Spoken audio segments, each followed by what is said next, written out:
E Supermercados Good Bom, sempre ao seu lado.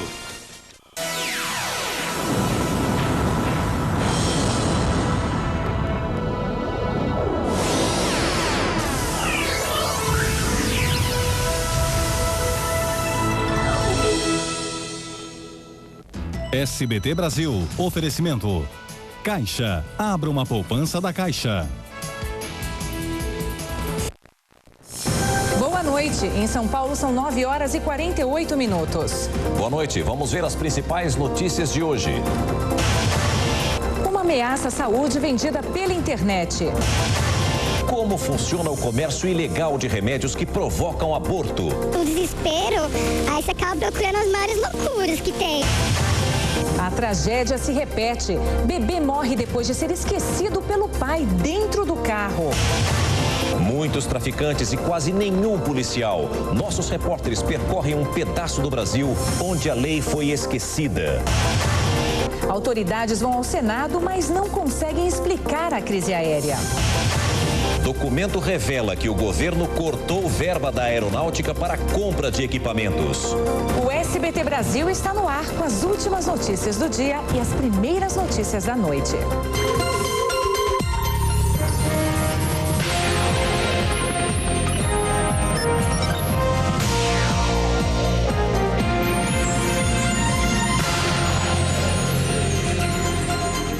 O SBT Brasil de hoje começa com uma denúncia. A venda livre pela internet de um medicamento usado para provocar abortos. O remédio é proibido no Brasil. A blusa larga tenta esconder a gravidez de 3 meses e meio.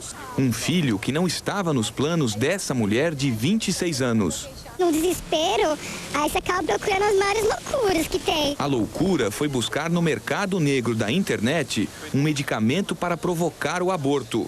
A venda do Cytotec, usado no tratamento de úlceras no estômago, foi proibida no Brasil no início dos anos 90. Já não tinha outros meios assim, daí pela internet tudo, você vê que tem muitas pessoas que vendem, parece até que é liberado. A produção do SBT Brasil encontrou sem dificuldade anúncios do medicamento na rede. A compra por telefone foi rápida. 5 comprimidos, R$370, já com os TEDx incluso. Vai ter cólicas e logo depois do sangramento. A vendedora promete que o Cytotec será entregue em 24 horas, com descrição. Ele vem embalado, tu vai receber tipo como se estivesse recebendo um documento. É bem discreto, não tem como saber o que tem dentro, a não ser quem abra. O comércio ilegal de remédios é punido pela lei brasileira com até 15 anos de prisão. Segundo a polícia, quem compra e quem toma o medicamento também comete um crime. Ela comprando, ela está com um produto irregular na mão, mas o objetivo dela é cometer o aborto. E quem ajudou essa pessoa? E quem ajudar, automaticamente está incidindo também. Um bebê morreu depois de ser esquecido pelo próprio pai dentro de um carro em Guarulhos, na Grande São Paulo. O repórter Luiz Bate está na delegacia e tem as informações ao vivo. Bate, boa noite. O pai do bebê foi preso. Olha, Cíntia, Ricardo Garcia, de 31 anos, foi preso e prestou depoimento aqui nesta delegacia em Guarulhos, na Grande São Paulo. Ele contou que hoje, logo cedo, levou a mulher ao trabalho e voltou para casa com um filho que normalmente ficava na creche. Mas hoje a rotina da família mudou porque Ricardo entrou de férias. O biólogo disse que deixou o carro no estacionamento do prédio, subiu para o apartamento, dormiu. 5 horas depois, ligou para a esposa. Quando a mãe perguntou do filho, ele lembrou que havia esquecido o bebê dentro do carro. Gustavo Garcia, de 1 ano e 4 meses, estava desacordado e muito quente. Chegou morto ao hospital. Os enfermeiros então chamaram a polícia. Ricardo pagou fiança de R$300 e foi libertado. Vai responder em liberdade por homicídio culposo quando não há intenção de matar. Amanhã faz 1 ano que a mesma tragédia aconteceu na capital paulista. No dia 12 de abril do ano passado, Carlos Alberto Legal Filho saiu de casa, deixou a filha na escola, a mulher no metrô e foi para o trabalho. Ele esqueceu André, de 1 ano e 3 meses, dentro do carro no estacionamento. 5 horas depois se sentiu mal e decidiu ir até o hospital. Quando entrou no carro, encontrou a criança com queimaduras provocadas pelo sol. Carlos foi indiciado por homicídio culposo. Em Altamira, no Pará, um menino de 2 anos e meio também morreu dentro de um carro. Segundo a família, ele entrou no táxi do avô para brincar e passou mal. Como as janelas estavam fechadas, ninguém viu nem ouviu nada. Os pais demoraram 4 horas para perceber que a criança tinha sumido. Passagem livre para as drogas na fronteira do Brasil com a Venezuela. Maconha, cocaína e agora heroína. O repórter Sérgio Uti e o produtor Luiz Fernando Bernardo mostram que na região são só 2 agentes federais para muitos traficantes.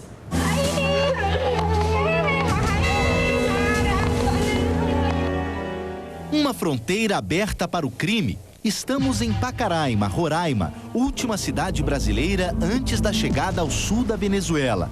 Aqui não há posto da Polícia Rodoviária, nem delegacia da Polícia Federal.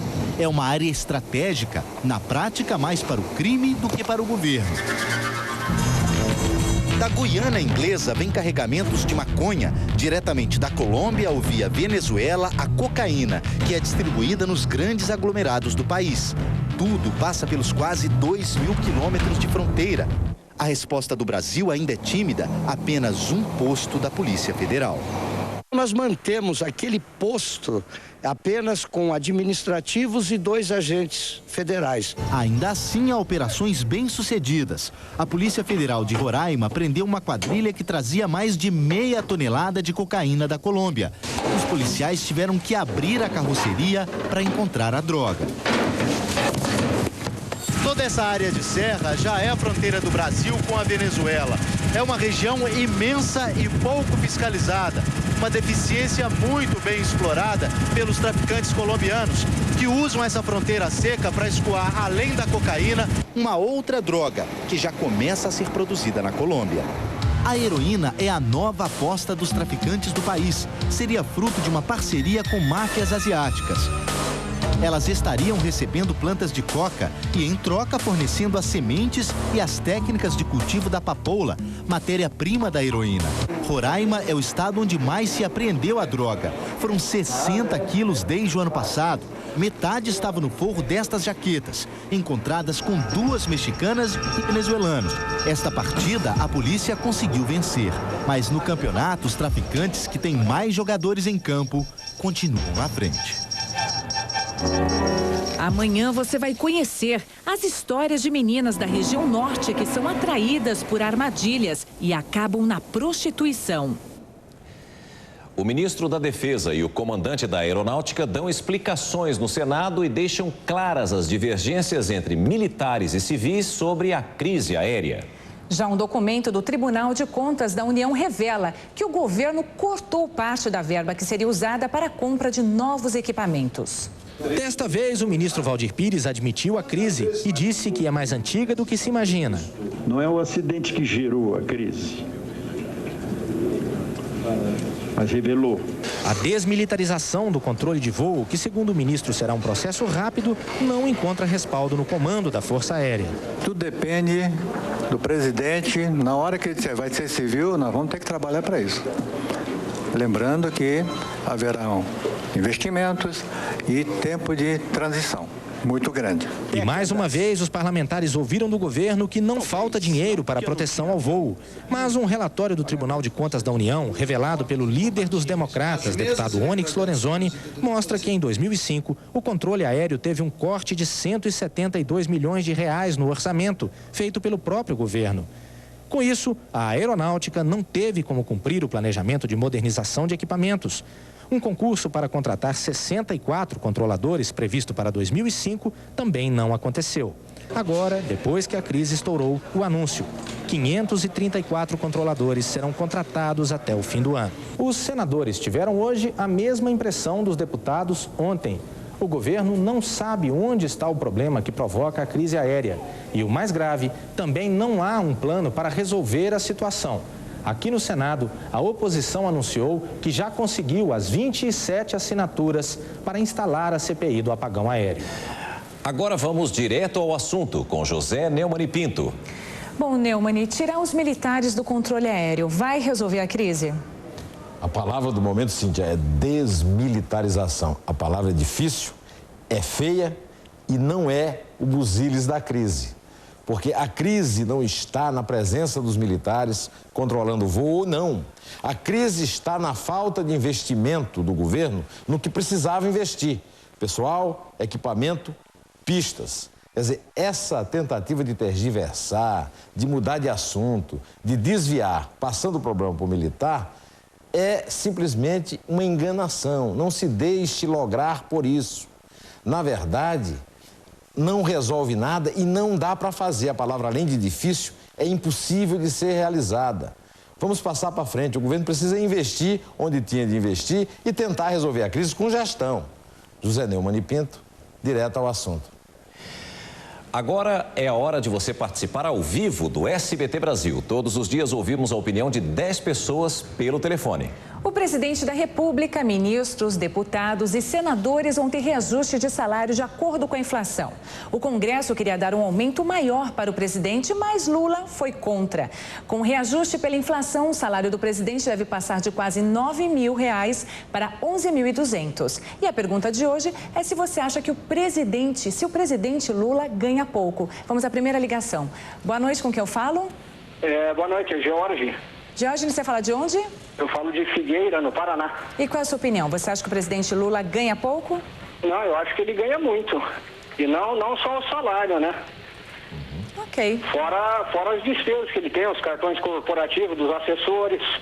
Tá certo, tem aí um ganho extra, não é? Muito obrigado pela sua participação. Vamos então a mais uma participação na noite de hoje. Alô, boa noite, quem fala? Boa noite, Eliana, de Juiz de Fora. Ok, Eliane, qual é a sua opinião? Você acha que o presidente Lula ganha pouco, merece um aumento ou não?